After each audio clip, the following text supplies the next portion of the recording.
بسم اللہ الرحمن الرحیم۔ شروع کرتی ہوں اللہ تعالیٰ کے پاک نام کے ساتھ جو بڑا مہربان نہایت رحم فرمانے والا ہے۔ تمام تعریفیں اللہ کے لیے ہیں جو تمام جہانوں کا پروردگار ہے۔ وہ اکیلا ہے، اس کا کوئی شریک نہیں، وہ تو وحدہ لا شریک ہے۔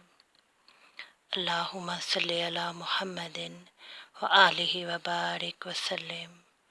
درود و سلام ہو آپ صلی اللہ علیہ وآلہ وسلم پر اور آپ صلی اللہ علیہ وآلہ وسلم کی آل پر۔ السلام علیکم۔ انسانی زندگی میں حفاظت کا عمل بہت ضروری ہوتا ہے۔ ہاں، گھر بار کی حفاظت ہو، انسان کے اپنے جسم کی حفاظت ہو یا اپنی چیزوں کی حفاظت ہو،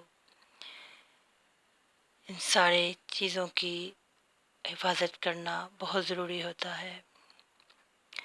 حفاظت کے عمل میں بہت سی آیات کا ورد بھی کیا جاتا ہے، جیسے آیت الکرسی بھی انسان کو اپنی حفاظت میں لے لیتی ہے۔ چاروں کلو بھی پڑھنے سے انسان اللہ تعالیٰ کی حفاظت میں آ جاتا ہے۔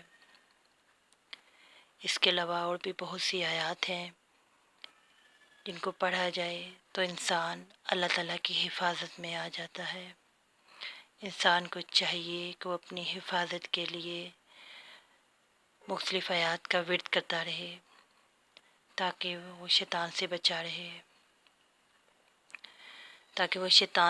رہے اور اللہ تعالیٰ کی حفاظت میں آ جائے۔ تو ہمیں چاہیے کہ ہم ان آیات کو پڑھتے رہا کریں۔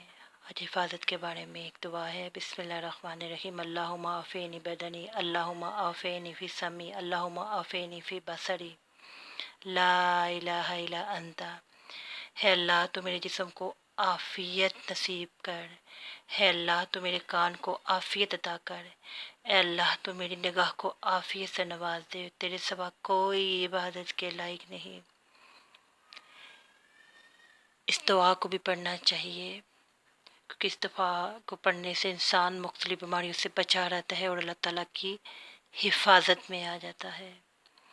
دعا ہے کہ اللہ تعالیٰ ہمیں اپنے فضل و کرم سے خیر و عافیت عطا فرمائے، ہمیں ہر شر اور ہر بیماری سے اپنے حفظ و امان میں رکھیں، اپنے فضل و کرم سے ہمارے تمام کاموں میں آسانی کا معاملہ فرمائے۔ آمین ثم آمین یا ارحم الراحمین۔